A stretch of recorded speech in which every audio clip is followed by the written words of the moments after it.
এ ঘটনা তো আর কারোর কাছে নতুন নয়। শিক্ষিত সমাজে এই ঘটনা প্রতিনিয়ত হয়। যে সমাজ শুধুমাত্র টাকাতেই হয়েছে দীক্ষিত, আমাদের বলা চলে না সে সমাজকে শিক্ষিত। মেয়েটিকে অত্যাচারের শেষে নির্দ্বিধায় খুন করে। মানুষের মানসিকতার অভাব স্পষ্টই চোখে পড়ে।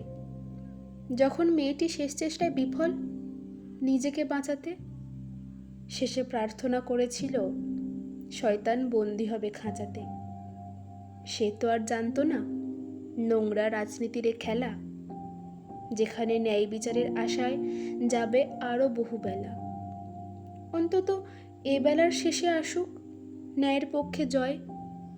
বহু অন্যায় তো ঢেকে দিল অন্য শয়তানের ভয়।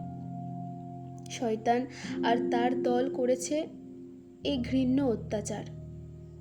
সকল দোষীর শাস্তির জন্য আমরা চাই বিচার। অনেক কিছুই তো করল প্রমাণ লোপাটের উদ্দেশ্যে। এসব কিছুই চলছে স্বাধীনতাহীন স্বাধীন দেশে।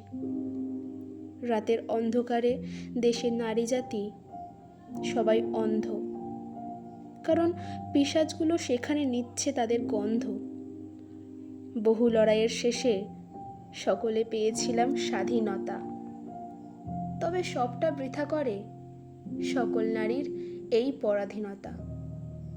বইয়ের পাতা উল্টে প্রভাব শুধু পরীক্ষার ফলাফলে। তাই সমাজের পত্রিকা ভেজে চোখের নোনতা জলে। পাতা উল্টানো বই থেকে যদি নিত খানিকটা শিক্ষা, তাহলে হয়তো চাইতো না সেই মেয়েটি প্রাণ ভিক্ষা।